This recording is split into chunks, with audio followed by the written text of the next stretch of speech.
Hi everyone, and welcome back to Paradise on Pennies. It's getting pretty hot out there. I hope you're finding ways to cool off. In our case, we pretty much have to find ways to cool off since we're living on the road and we're pretty much exposed to the elements full time. We're forced to find ways. So we thought we'd have a lot of tips and ideas to share with you guys about how to beat the summer heat, as well as some other things that you might have to deal with in the summer if you are living on the road full-time or traveling a lot this summer. You might find these useful. And this video will be the first in a series of videos that we'll be bringing you regarding the seasons of living on the road. So we've received the question on one of our recent videos about, hey guys, how do you beat that summer heat?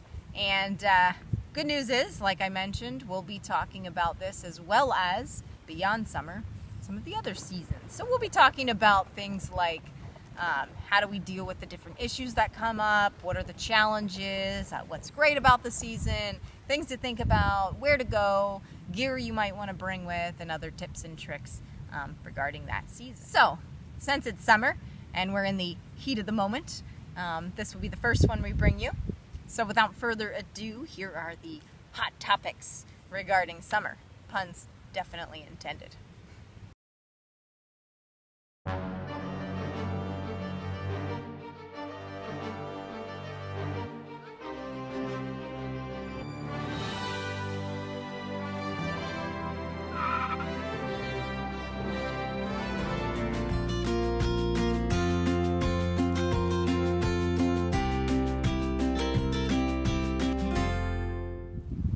So, ever notice how once summer comes along, everyone's fighting for that one shade tree so they can park under it? This is why we advocate all the time about caring for nature, because that tree obviously does a lot more for us than just provide shade. So that brings us to our topic today. What do you do when you lose the battle for that one shade tree and you have to find other ways to keep cool and deal with summer? Here's what we do. Obviously, one of the biggest issues that comes along with summer is the heat. So that'll be the first thing that I talk about regarding summer. So, in regards to that, the question is, where are we in the summer? Well, we have to migrate. So we're moving up in latitude. For us, we travel around in North America. So for us, that means we spend a lot of our summer in places in Canada and Alaska. Like I mentioned, we pretty much have to do that, or else we would be stuck in some extreme heat that is pretty much impossible to be living on the road in that kind of heat. So if we're in North America, climb the latitude. And that's what we do. In February, for instance, it was already hitting near 100 degrees in parts of Arizona. It gets pretty hot, so we have to leave Arizona. We spent the winter down there. But already by February, we have to start moving north. Even the Pacific Northwest, we love the Pacific Northwest, but it starts to get pretty hot in the summer there, so we can't typically spend all summer there, even though we love it. It's hitting the hundreds in many parts, and the climate's changing, and it's you know, the higher latitudes are seeing the bulk of that extra heat, so they're not always cool reprieves. And so, like I said, migration is a must. Unfortunately, some of the northern latitudes still see some of that heat, but it's still better than smoldering in the southwest. Another location-specific type of thing, aside from latitude, as you move northward, something else you can do is think about moving upward, or altitude, right? So we spend a lot of time in the mountains. So climbing the mountains obviously gets you cooler temperatures. So that's another great thing to be thinking about when you're planning on where you'll go. Climb latitude, climb altitude. So aside from that, some other location-specific things to be thinking about is probably going to want to stay outside of the cities. Every once in a while we got to go through one, but we try to avoid cities. I mean, pretty much that urban heat effect, right? You don't want to deal with that. Everything's paved over in the cities. It's a lot harder. Trees are missing. Everyone's fighting over that one shade tree. So it's a lot harder to find reprieve in the city. So if you can, if you're traveling, plan to avoid cities. In terms of if you're living on the road, and that's why you're watching this, or you're planning to live on the road, again, just be thinking about those locations. In our case, we don't want to be inside all the time. That's why we're doing this. We want to be out and about. So we're not sitting indoors and let's say hanging out in a coffee shop all day. We also have dogs, so we can't really be away from them. They have to be with us, so heat becomes an issue there as well. We'll talk about that more a little later. And we want to do outdoor activities, so we need to try to find better temperatures so we can be outside and not be dying of heat exhaustion. And in addition to that, if you're living on the road like us in a van or an SUV, again, even if it's a van, I mean, we're in the SUV, we don't spend all day sitting in it. It's our travel vehicle, or we sleep in it if need be. But even if we had a little more room, let's say in a van, again, we don't want to sit in it all day, spend all day in it. So we have to find ways to get away from that heat. And again, we pretty much have to stay out of the city as much as possible. So going down the list of things to think about that are location specific, I would also say, so if you're not in the city, where do you go? Forest, that's it. That's why we spend a lot of time in national forest. I love being under those trees, and they offer, in many cases, when we're combining a climb in altitude, maybe going up a mountain a little bit, plus going into a forest, we're losing 20-30 degrees easily. And we have a temperature gauge in the vehicle, and we have watched it change by more than 30 degrees on a small jaunt up to the forest with a small elevation change. So it makes a huge difference. We love trees. So be thinking about that. You want to spend your time in the trees as much as possible. Now, doesn't mean you always have to be in the national forest. There are certain parks around cities, particularly I think of the Pacific Northwest again. Great forested parks. Again, you probably want to spend a lot of time in those, taking walks in those parks, or camping, or spending time, again, in the trees. They keep you cool. And even outside of the Pacific Northwest, just any of the areas that have the really large trees, shade trees, spend time there. And even if you're in town, parks, some of the parks have huge cottonwood trees come to mind. Just beautiful trees that you could just find the shade, and if the humidity is not too bad, it does make a big difference. In addition to the forest, canyons are another great idea. Now, sometimes they can be at a lower elevation, so it still might be kind of warm, but in many cases the canyons provide shade. Many times that means there's a river there, and you can cool off quite a bit. We've talked about our example of when we were in a canyon region in Oregon once, and it was summer, it was warm, but it was pretty comfortable for us in that canyon, and we had left to resupply and went into the closest city. And just by coming out of that general region, we saw that the temperatures were above 100 degrees, and we beelined it back to the canyon, and it was in the 80s and 70s, and dropped down even lower that night. So we were nice and comfortable while everybody else was smoldering in the city. So another idea, think about that. Forest, canyons, and obviously a water spot is a great way to cool off. Now, again, a lot of times water spots are lower elevation, not all of them. We have found some great watering holes in the mountains, in which case the water can be freezing. But a lot of times the rivers can be the lower elevation spots, and so that means it's warmer outside. You're not getting the general cooler temps, but you do have the water to cool off in, so that's a great idea. Although a lot of times these water spots can be crowded, not all of them, but just something to think about. And you might run into, having to pay for camping or something like that, which we don't do. But water is a great thing, and if you find yourself a good watering spot, you probably want to think about getting a filter, and maybe in all cases carrying around a little water filter.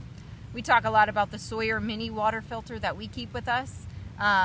It's on Amazon right now for I think under $20, and it is definitely worth it. We have one we take around with us all the time, put it in our day pack. And that means that you don't have to worry as much about running out of water. If you combine that with a platypus fold up or some sort of bottle, anything, you can have water on the go. So you don't have to worry about, oh no, out of water, we're gonna get dehydrated. So that's a good tip, fairly cheap alternative to keep yourself full of water when you're in the summer heat. Okay guys, so let's say you get stuck in the heat. Happens, like I mentioned, it's even hitting 90 degrees in Alaska, so you're probably gonna hit some heat sometime. So what other things do we do when we do get stuck in the heat? Actually, the spot we're at right now, it's been a little toasty. We're getting ready to go further north again to try to cool off. So here's some other things that we do. Specifically, here's some items to be thinking about. A fan. Now, for the longest time, we avoided getting a fan. It got hot, and we thought about it, but we didn't really know if it was worth the money, getting a fan just for us. But now that we have Kluane Dog, he does not like the heat. So we decided to break down, and there's Kluane Dog. We decided to break down and get a fan for him, specifically for nighttime. We clamp it up. It's got a little clamp on it, and we aim it down at him. Just helps him cool off, make sure he stays cool and comfortable when he's sleeping. And we get a little bit of air from it too. There are several options you could choose from. Depending on how much you're going to use it, you might not want to be getting batteries all the time. Again, we try to stay in cool temps so we don't have to use it all the time. But we have seen also different sizes and solar charging options. So that might be something worth looking into. Actually, summer heat, might as well take advantage of that sun beating down on you, right? And get as many things as you can that charge via solar. In our case, we have a little fold-up solar panel that I think you've seen in a lot of our other videos. Rather small, and we just can unfold it and charge things like our phone. Try to keep that battery charged for safety reasons. But we also, you could also use that to charge a lot of other items. So just be thinking about something like that. Another thing with solar, for the longest time we didn't have a solar shower, but we have gotten one now. It was pretty cheap. I think it was like 10 bucks or so. We actually got it because the spring runoff was so unbearably cold, and we really wanted to take a shower. Every once in a while the cold bath is refreshing, but sometimes it's kind of hard to get into. So we broke down and we got a solar shower. So again, take advantage of that sun beating down, and even if it's not terribly cold outside, the sun's rays will heat that thing up and keep the water just, at least above that really, really cold level so you could take a shower. So it's a good idea for traveling in the summer or other times of the year as well. Some other things to think about. We got rain guards for the vehicle because sometimes it can be pretty hot and humid, even when it's raining out. So we want to have the windows down if we're sleeping in the car. So obviously having them up would be way too hot. But if it's raining, those rain guards keep the rain out. So that's definitely a must to think about in the summer heat and rain. And in addition to that, we have visors for the window, which you probably all have for cars, whether you live on the road or just anything, day to day. But most people get them for the front. We got the ones that just kind of fold up. They're, compactable and they don't take up a lot of space, which in our case is really important. And instead of just getting two for the front window, we got an extra pair that we can stick on the back window, which there's a couple of options. I know there's the cling ones and the movable ones and all kinds of stuff like that, but these were cheap and small. And also they don't have to be permanently on the window, so we can kind of move them around, and we do. We just kind of like put them up on the side to block the sun from getting in the car, which helps kind of reduce that greenhouse effect in the vehicle.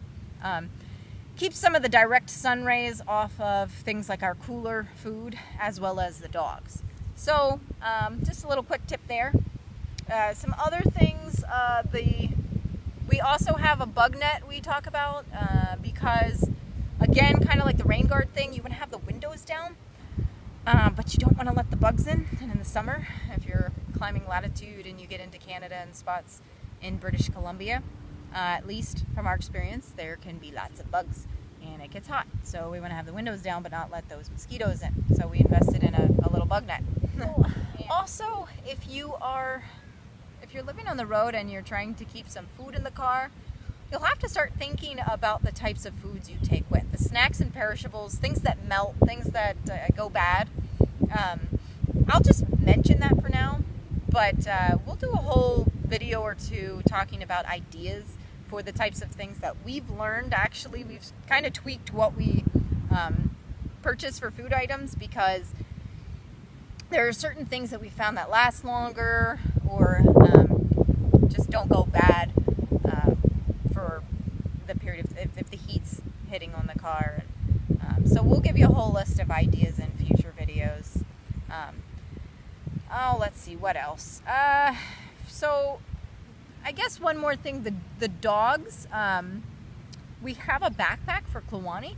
So I talked about water, and when we obviously love hiking, so it's great for him to have a backpack to kind of help us carry the load, but then he can carry us some extra water too, right? So we can filter it along the way and you know, put a platypus and put it in his pack and have a little extra water for him, and a little water bowl too. For the dogs, they have the collapsible ones that you can get. Great idea. Again, space saver, but great for the dogs to keep them cool as well, because they constantly need water. So those would be some of the items I'd say you might want to think about having along with you to help beat the summer heat. So let's say you do find yourself in a hot city. Like I mentioned, of course, we have to pass through them sometimes, and we might find ourselves in a city in the heat. So what do we do? There's not a whole lot of options, but one of the biggest ones is obviously hit the parks. That's where you're going to find some reprieve, get off the pavement, and tuck under a nice tree. So parks for sure. We have a map on the website where I try to keep up on loading the different parks that we find that we like. We've put dog parks on there because that's a big place that we go to when we're in the city. It's really nice for the dogs. So we load up the dog parks, but we also are putting on the map that shows free things to do. We also put great parks that we find in the city as well. So we'll make note on there to the ones that are, you know, really forested, have nice walking paths, good for the dogs, watering holes, things of that nature. So if you're interested, I'll put the link here below in the description, and you can check some of those great parks out if you're traveling in the areas that we've been to. But if it does get really hot and, you know, it gets above 90s or 100s and you're in a city, it might even be too hot to spend the day at the park in those cases. And we've found that every once in a while it's nice to duck off into a store if you're in the city. So keep in mind places like Lowe's, Home Depot, Sporting Goods, Petco, PetSmart, those stores are nice places to go if you have dogs, particularly because they allow dogs in the store, and then you can just take the dogs in and go for a little stroll in the air conditioning. Again, keep in mind, if you're just one person with a dog, it's going to be pretty tricky. I've thought about this. I don't even know how you'd go into the grocery store. It'd be pretty tough. You can't leave the dog in the car in the heat, and that's not just, you know, 90s, that's other temperatures too if the sun's beating down on the car. Makes it kind of hard to go in. Alright, so one more thing with the heat that you're going to get in the summer are fires. So, and they're just increasing, again, with the temperature increases, with warming and climate change, the fires are getting worse and worse. So, things with fires to think about aside from the annoying smoke in the sky, also fire bans. So if you're at camp, you're not always going to be able to make a fire to cook on, so you're definitely going to want to be thinking about carrying some sort of stove. We carry a cook stove with 2 burners as well as a little backpacking stove, and we have reviews on those 2 items as well on the channel that you can check out to see if those would be worth bringing with you. But if it's summer, I'd say have one with as another cooking option, and then you can just be in a park or be at camp and always have an option to cook your food. Also in the links below, I'll stick some ideas on apps and websites that I've found that talk about, they'll have a map that lists the active fires at the time in the US as well as Canada. So those will be really useful resources if you're traveling in the summer and you want to keep track of those wildfires. So aside from heat, really in the summer, the other main thing is bugs. And I sort of mentioned this, bugs can be pretty unbearable in the summer, so I'd highly recommend getting maybe a bug net like we have. That's been great at camp, so we can set it up and we can actually cook in it so they're not driving us crazy while we're eating, as well as the car solution I talked about. And then we have been trying, we do carry with us some non-DEET spray that is by Sawyer. So that in some cases when we're hiking is we just have to have it or else the mosquitoes eat us alive. And bandanas for the dogs that we have pre-sprayed also are a great solution for beating the bugs. So with that, I will leave you with a little game that we've played. This was when we first started living on the road, before we had the bug net, when we were trying to deal with both the heat and the bugs. I'll call the game Sting or Sweat, because that was pretty much our option in this game. Be stung or sweat to death. Enjoy, and look out for our upcoming videos for fall and winter season. Thanks. See ya. Alright, here's a game we play. It's called Open Up the Window, Let Some Cold Air In. But don't wait too long or the bugs will come in.